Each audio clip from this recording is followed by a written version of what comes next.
Welcome to HFY Beyond Terra, where humanity doesn't just survive, it becomes the galaxy's biggest surprise. Subscribe, and let's go beyond Terra. The first time Princess Sarah of Lithyn stepped onto the docking ring of Station Kestrel 9, she wore courage like jewelry, carefully chosen, polished, and absolutely necessary. Behind her, two attendants floated in the low gravity, their ceremonial veils drifting like jellyfish. Ahead of her, the ring's corridor opened into a marketplace of species and smells. Spice from the Molari stalls, ozone from a repair bay, faintly sweet antiseptic that always clung to places where people tried not to die. And somewhere in that crowd, a contract waited with a human signature. Sarah adjusted the clasp at her throat, silver, engraved with the house crest, and fought the urge to look over her shoulder again. Royalty didn't flinch. Royalty didn't show fear, even when the council back home had sent her here like a chess piece. "Your Highness," her senior attendant murmured, "the human is supposed to be at Dock Gate 3. Sarah nodded and kept walking. She had seen humans on screens, grainy war footage, diplomatic broadcasts, clipped documentaries where experts spoke of extreme endurance and unusual aggression under threat. Humans were a rumor wearing a body, Deathworlders from a planet so violent that its oceans tried to kill you and its plants evolved poisons just to be polite about it. On Lithyn, the most dangerous thing in the gardens was a thorn that left a rash for an hour. Sarah's world was silk and etiquette and poisonous politics that didn't leave bruises where anyone could see them. Here, the threats were simpler: a knife, a blaster, a contract that could be broken with a bullet. She was here because her cousin, Lord Varen, wanted her dead. Not openly, of course. Lithyn's laws were ancient and perfumed. Assassination was condemned in the same breath as loud chewing.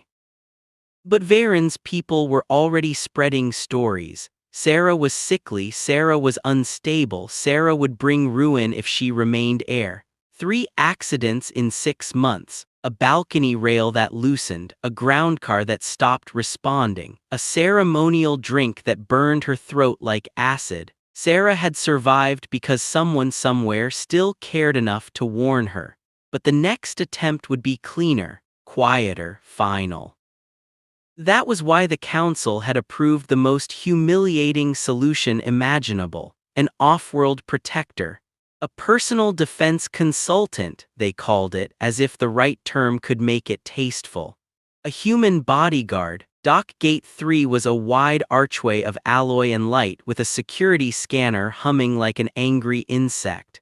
A small crowd had gathered: porters, a few curious civilians, 2 board station guards. And there, leaning against a cargo crate as though gravity itself owed him money, stood the human. He wasn't tall by the standards of some species, but he had density. It was in the way he occupied space, like a forged tool rather than a decorative object.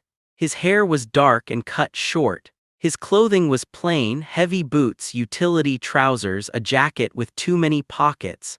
No crest, no ornament, no sign of status. Only his eyes, hazel, watchful, moved with the quiet precision of a predator that didn't need to prove anything. Sarah walked up, measured and regal, and stopped a respectful distance away. "Elias Cade?" she asked. He pushed off the crate with a smooth motion that reminded her oddly of a blade sliding from its sheath. "That's me." His voice was low and roughened, as if he didn't waste it on unnecessary words. He glanced at her attendants, then the guards, then back to Sarah. "You're the client." "I am Princess Sarah of Lithyn," she said, giving him her title the way she'd been taught, like a shield.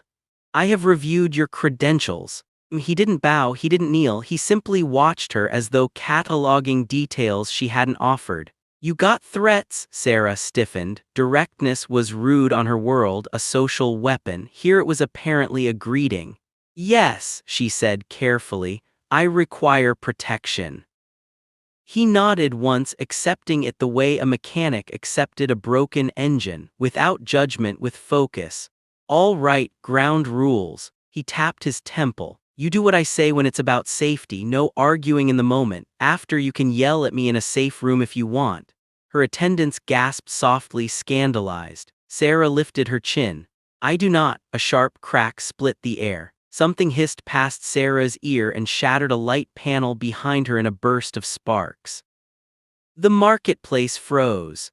Sarah's mind tried to understand. A weapon discharge here inside a station corridor, and then Elias moved. He didn't grab her arm delicately the way palace guards did.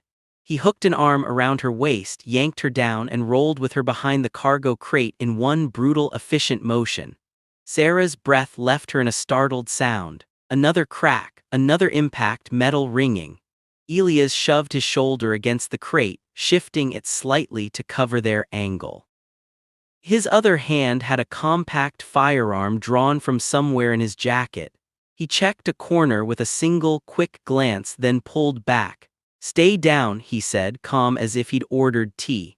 Sarah's heart hammered so hard she could feel it in her throat. Was that a shot?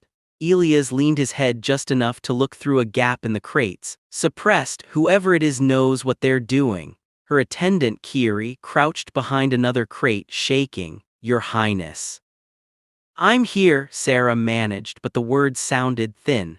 Elias lifted a finger, silent, and Sarah unbelievably obeyed. He listened. The station's hum returned in her awareness. Ventilation, distant announcements, the murmurs of a crowd afraid to breathe too loudly. Somewhere, something metallic clinked. Elias' eyes narrowed. "There," he whispered. Sarah followed his gaze, but all she saw was chaos and shadows, stalls, signage, people ducking. Elias didn't fire wildly. He waited. Then he popped up, aimed once, and shot. Not at a person, at the rail overhead. The bolt struck a joint. A maintenance panel dropped with a thunderous clang and a spray of dust right where a thin figure had been crawling along the ceiling's supports. The would-be assassin tumbled, hitting the floor hard enough that Sarah winced. Before the figure could scramble away, Elias was already moving, sprinting through low gravity as if it didn't apply to him. He landed in a controlled half-float, grabbed the attacker by the collar and slammed them into the deck with a sound like a broken crate. The attacker, Lithani, judging by the pale skin and the delicate ear fins, wheezed, struggling. Elias twisted their wrist. A compact sniper rig clattered away. Station guards finally surged forward, weapons raised, shouting commands. Elias didn't look impressed. He kept a knee on the attacker's back and spoke over his shoulder. "Princess, you hurt." Sarah stood slowly, her legs trembling, dignity and terror trying to share the same body. "No," Elias nodded once, still pinning the assassin. "Good." The guards hauled the attacker away. The crowd began to dissolve into nervous chatter. Sparks still flickered from the broken light panel. Sarah realized she was alive because a human had thrown her to the floor like a sack of grain. Her attendants fluttered around her, fussing. "Your Highness, your gown." Sarah looked at Elias. He returned to her, tucking his weapon away as though it were a pen.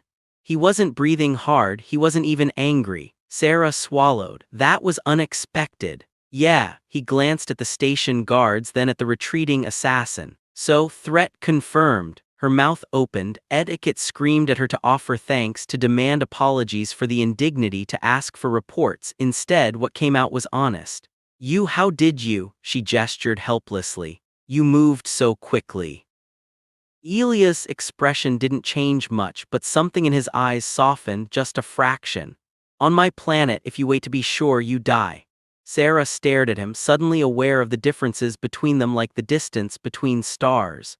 "Can you defend me, human?" she asked, the question she'd been rehearsing since the council meeting. It sounded ridiculous now, like asking a storm if it could make rain. Elias met her gaze. "I already did," he said. "Now we're going to make sure it doesn't happen again." They didn't return to Lithane immediately. Elias insisted on a risk sweep, checking routes, verifying safe houses, reviewing security protocols like a man who expected danger to grow teeth overnight. Sarah endured meetings with station security, interviews, paperwork. Her attendants glowered every time Elias spoke to her in his blunt, practical way. But Sarah couldn't forget the moment his arm had hooked around her waist and yanked her behind cover, like gravity itself had turned into his weapon. That night in the suite reserved for diplomatic guests, Sarah sat on the edge of her bed and stared at her hands. They shook. She despised that. On Lithane, fear was a private flaw. Royals were trained to look serene while drowning. A soft knock came. Sarah's attendants were in the adjoining room, likely praying. She rose and opened the door. Elias stood there, not wearing his jacket now, just a simple shirt. Without the layers, he looked different, still strong, yes, but less like a weapon and more like a person who had slept badly for too many years. "I put a sensor on your door," he said, "and one on the window. Don't freak out." Sarah blinked. "You attached devices to my suite without permission." "Yeah," he shrugged. "If you want to fire me, do it after you're not in immediate danger." She should have been furious. Instead, she found herself laughing, a small, incredulous sound. Elias watched her like he wasn't sure if laughter meant threat or relief. Sarah covered her mouth, embarrassed. "You are impossible." "I get that a lot," she sobered. "Why did they send a Lithani assassin? Varen's methods are usually indirect." Elias leaned against the doorframe, arms crossed. "Because you're off your planet, different rules." He probably thought you'd be isolated, distracted. He was right. The bluntness stung because it was true. Sarah's throat tightened. "If I return, it will only continue." "Then we change the game," Elias said. "Who benefits if you die?" "Varen," she whispered. "He becomes heir, he controls the trade routes, he controls everything." Elias nodded slowly. "Then Varen needs to fail in public." Sarah's eyes widened. "You mean to expose him, or force him to make a move where everyone can see it?" Elias' gaze was steady. "You're a princess. That means you've got something he wants, legitimacy. Use it." Sarah bristled. "I am not a trap." Elias' face didn't harden the way she expected. Instead, he exhaled, patient. "I'm not asking you to be bait," he said quietly. "I'm asking you to stop letting him decide the terms." Sarah stared at him. No one on Lithane spoke to her like this. Advisors spoke in riddles. Courtiers hid daggers in compliments. Even her own guards avoided eye contact, as if her title were a son you couldn't look at directly. Elias spoke to her like she was simply Sarah. A person who could choose. She swallowed again. "And what would you suggest?" Elias' mouth twitched. "First, you learn how to hit someone." Sarah's eyes went round. "Excuse me, self-defense basics," he clarified. "You don't need to become a soldier, but you need options. Second, we tighten your inner circle. Third, we figure out what Varen's reaching for next." Sarah stood straighter, half offended, half intrigued. "I have had defense instructors." "Uh-huh." Elias tilted his head. "How many of them were trying not to bruise your feelings?" Sarah didn't answer. Elias nodded as if her silence was confirmation. "Tomorrow morning, training room where something you can move in." He turned to leave. Sarah called after him, impulsive. "Elias." He paused, looking back. She hesitated, then forced the words out despite the knot in her throat. "Thank you for today." Elias looked almost uncomfortable for a moment, then he dipped his chin. "Get some sleep, Your Highness," he said. "I'm on the door." Training with a human was nothing like training on Lithane. The station's exercise room was a bright space with padded floors and adjustable gravity. Sarah arrived wearing a fitted practice suit, her hair braided tight. Her attendants hovered at the door like disapproving ghosts. Elias waited inside, barefoot, stretching with a casual ease that made Sarah feel stiff just watching him. "Okay," he said. "Rule 1, if someone grabs you, your goal is not to look graceful. Your goal is to break contact." Sarah lifted her chin. "I am aware." "Great." Elias stepped forward. "Show me how you'd get out if I grabbed your wrist." Sarah raised her arm. He caught her wrist, not hard but firm enough to remind her of the docking ring, of the way his grip had dragged her behind cover. Sarah twisted, pulling back the way her instructors had taught. She angled her body, tried to slip free with a practiced motion. Elias didn't move his feet, her wrist didn't budge. Sarah flushed. "You are stronger than most people." "Yeah." Elias nodded. "So we use leverage." He guided her through the motion. "Rotate toward the thumb, step in, use the elbow as a lever." It was less elegant and far more effective. When she managed to break his grip for the first time, the jolt of triumph startled her. Elias didn't praise her, he simply said, again. By the time an hour passed, Sarah's muscles burned and her pride had been dragged through a field of thorns. And yet she felt awake. Alive in a way court life never allowed.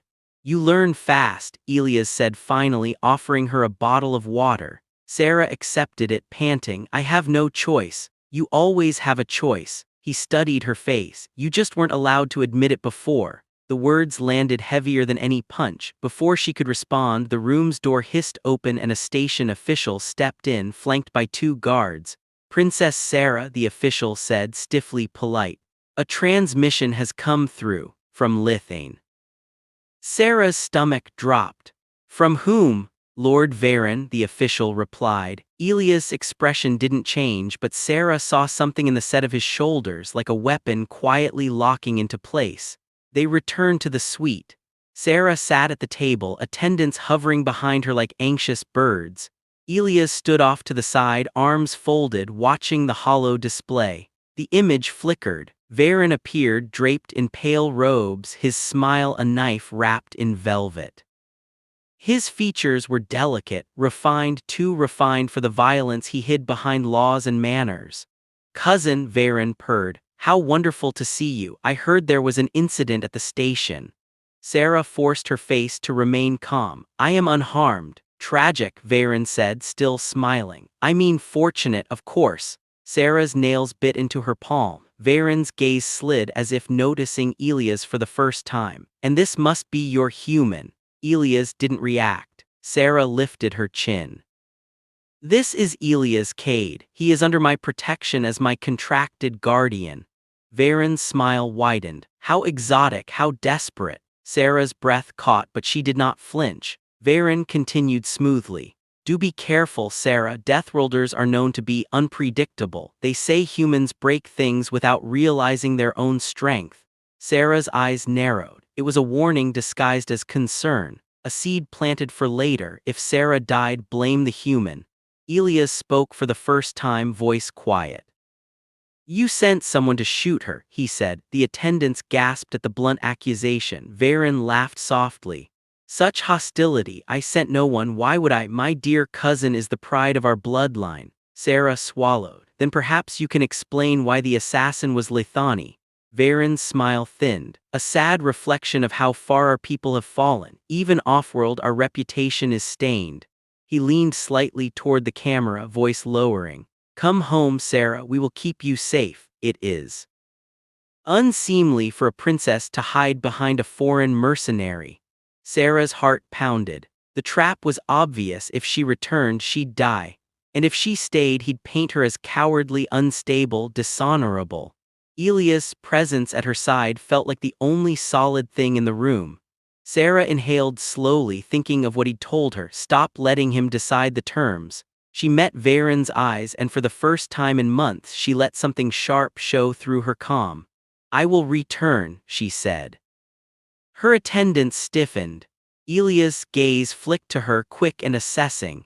Varen's smile brightened, triumphant. Excellent, we will prepare, Sarah continued, voice steady. For the rite of ascension. Silence. On Lithane, the rite was an ancient legal tradition, a public ceremony where an heir could formally claim their right before the council and the houses. It was also the one time political challengers were required to appear in person under witness to accept or contest the claim. Varen's expression froze for a fraction of a second, then he recovered. Cousin, you are tired. The rite is my right, Sarah said simply, and I will perform it before the council in full light. Elias didn't move, but Sarah felt his approval like a warm current. Varen's eyes sharpened. As you wish. The transmission ended. Sarah exhaled slowly, hands shaking again, not from fear alone but from the adrenaline of defiance. Her attendants erupted in panicked whispers. Elias stepped closer, low enough that only she could hear. That was bold, he said. Sarah's throat felt dry.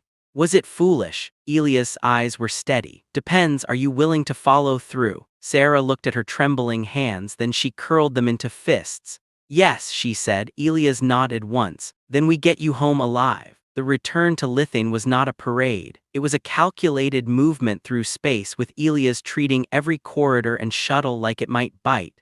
He arranged decoy routes. He insisted on checking cargo holds. He demanded that the diplomatic vessel's crew rotate shifts so no one stayed alone with the engine bay access codes. Sarah watched him work and realized something unsettling. This wasn't paranoia. This was experience. When they landed on Lithane's capital platform, the air smelled like gardens, clean, damp, floral. The sky above the dome shimmered a soft blue. The world looked harmless. Sarah knew better now. The palace received her with formal bows and carefully blank faces. Council members waited in a circular chamber of pearl white stone, their robes whispering as they moved. Varen stood among them, serene and beautiful as an expensive lie. Sarah entered with Elias at her side. The room murmured. Humans were rare here. They had been spoken of like monsters in stories told to keep children obedient. Elias didn't look like a monster. He looked like a man who had survived too many monsters to be impressed. A council elder stepped forward, voice ringing. "Princess Sarah, you have invoked the right of ascension." "Yes," Sarah said, "I claim my inheritance." Varen smiled, stepping out gracefully. "And I contest it for the good of Lithane." There it was, public, clean, legal. The elder nodded. "Then the right proceeds. The challenger may present evidence of unfitness." Varen lifted a hand. "It pains me truly, but Sarah has become unstable. She consorts with Deathworlders. She endangers our diplomatic standing." A faint click sounded behind Sarah. So small no one else reacted, but Elias' head snapped toward it. Sarah didn't understand what she was hearing, only that Elias' body moved between her and Varen in an instant. Then the world exploded. A burst of energy slammed into Elias' shoulder, throwing him backward. Sarah fell with him, the air knocked from her lungs. Screams shattered the chamber's composure. Sarah's ears rang, her vision blurred. She saw Elias roll, dragging her behind a stone dais with one hand while the other yanked out his weapon. Council guards shouted. More shots, blaster fire carving smoking lines into the pearl stone. Assassins, 3 maybe 4, emerged from the council circle, their robes concealing weapons.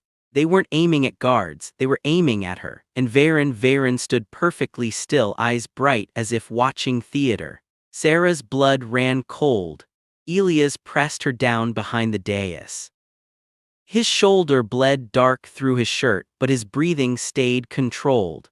"Stay here," he growled. Sarah grabbed his sleeve. "You're injured." Later. He checked the angle, then did something Sarah couldn't comprehend. He ran directly toward the gunfire, not crouching, not hiding, running. A blaster bolt scorched the air past his head. Another grazed his side, burning fabric. He didn't slow. He hit the first assassin like a meteor. The impact lifted the attacker off their feet. Elias drove them into the ground with enough force that Sarah heard the crack even over the screams. He didn't kill them. He disarmed them, snapped the weapon away, twisted an arm, slammed them unconscious with the heel of his palm. The second assassin raised their blaster. Elias grabbed a ceremonial pole from a nearby banner and swung it like a staff.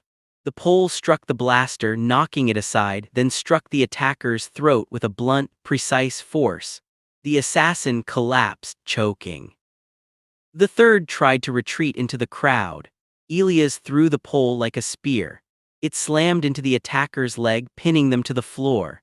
Sarah stared, frozen, watching a human turn a peaceful council chamber into a battlefield, and somehow make it look like a controlled operation. But there was still one more.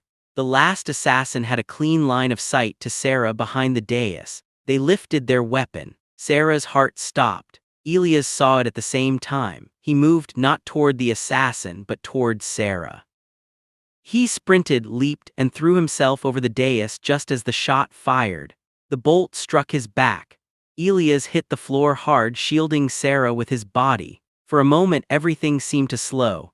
Sarah's hands pressed against his shoulders, feeling heat, blood, the hard rise and fall of breath. "Elias," she whispered, voice breaking. Elias, his head turned slightly, eyes still focused, still alert despite the pain. Still alive, he rasped. A roar of anger surged through Sarah so fierce it shocked her. Not polite anger, not court anger, something raw. She looked past Elia's shoulder. Varen had begun to step backward, slipping away in the chaos, not fleeing like an innocent, moving like a man leaving a room after signing a document. Sarah rose slowly, blood humming in her ears. A guard grabbed her arm. "Your Highness, stay down." Sarah shook him off. Her voice rang through the chamber with a clarity that silenced even the screaming. "Lord Varen," she called. Varen paused, turning with a mask of concern. "Sarah, this is madness." Sarah walked forward, her practiced bruises from training burning in her muscles like a reminder.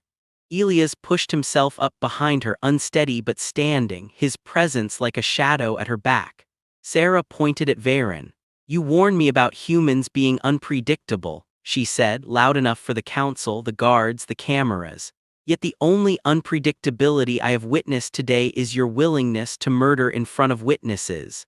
Varen's smile faltered. "How dare you?" Sarah didn't stop. "These assassins wear council robes, they entered under your sponsorship, their weapons were concealed under exemptions granted by your office." Murmurs surged, council elders turned sharply. Varen's eyes flashed with panic, brief but there. Sarah continued, voice cutting like glass. "And you stood still while they fired. You did not duck, you did not run, because you knew exactly when and where they would strike." Varen's composure cracked. "Lies. You are hysterical." Elias' voice, low and rough, cut in. "Security logs," he said, "doc records, weapon registry. I sent everything to your council network the moment we landed." The elders froze. Sarah looked back at Elias, shocked. He met her gaze, pale but steady. "You were right," he murmured. "Public." A council elder's hand trembled as they activated their wrist console. Their eyes widened. Then the elder's voice boomed through the chamber. "Lord Varen, you are under accusation of treason." Varen's face twisted. For the first time his silk mask dropped entirely, revealing something ugly beneath. He lunged not at Sarah but for a fallen blaster. Sarah moved before she could think. She stepped in, grabbed his wrist the way Elias had taught her, rotated toward the thumb. Varen gasped as the joint locked. Sarah drove her elbow into his arm, forcing the weapon loose. It clattered away. Varen stared at her, stunned. Sarah's voice was quiet now, for him alone. "You wanted me weak," she said. "So you could rule." She released him and stepped back. Guards swarmed, seizing him, binding his arms. Varen shouted, furious, but his words dissolved into chaos as he was dragged away. Sarah stood in the center of the ruined chamber, her breathing ragged, her gown stained with dust and blood. And then she remembered Elias. She turned quickly. He was swaying, one hand pressed to his back, blood soaking through. Sarah rushed to him, ignoring the attendants' cries, ignoring the council. She caught him before he fell. "Why?" she whispered, voice breaking again. "Why would you?" Elias' mouth twitched, almost a smile. "Job description." Sarah shook her head. "No, not this." Elias' eyes softened, and for the first time she saw exhaustion behind the strength.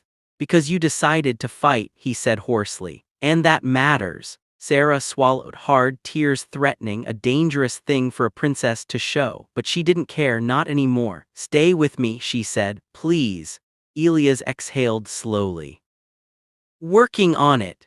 Hours later, after medics sealed burns and bound wounds, after the council formally declared Varen detained pending judgment, Sarah sat beside Elias' recovery bed in the palace infirmary. The room was quiet, lit by soft bioluminescent panels. Outside, the gardens whispered in artificial wind. Elias lay on the bed, pale but conscious, his eyes half-lidded. He looked less like a weapon now, and more like a man who had given too much of himself. Sarah rested her hands in her lap, staring at him. "You were right," she said softly. Elias' eyes opened a little more. "About what?" "About choices," Sarah whispered. "About the terms." Elias breathed carefully, as though every inhale reminded him he was made of bones and pain. "You did good." Sarah shook her head. "You saved me." Elias' gaze held hers. "You saved yourself, I just gave you time." Sarah swallowed. Her throat ached with everything she hadn't been allowed to say. I asked you if you could defend me, she said, voice trembling. I thought I was hiring strength. Elia's eyes softened again. And, Sarah leaned forward, her crown placed aside on a table like something suddenly less important than this moment. I did not understand, she confessed. That strength can be quiet, controlled, given. Elia's mouth twitched. Strength is just what you do with what you've got. Sarah reached out and gently took his hand, careful of bruised knuckles and bandaged fingers. Then stay, she said, not as a shield I hide behind, but as someone I trust to stand beside me. Elias looked at her hand in his, then back at her face. There was a long pause, then he squeezed her fingers, light but real. Okay, he said, but you're still coming to training. Sarah let out a breath that sounded suspiciously like a laugh. Yes, she said, and you will still tell me what to do when it is about safety. Elias' eyes closed briefly. Good. Outside the infirmary, the palace would spin itself back into elegance. The council would debate, the houses would gossip, the laws would try to pretend today had not been messy, violent, human.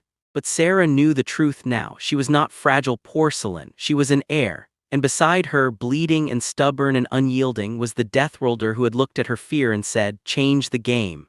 Sarah squeezed Elias' hand again, anchoring herself to that reality.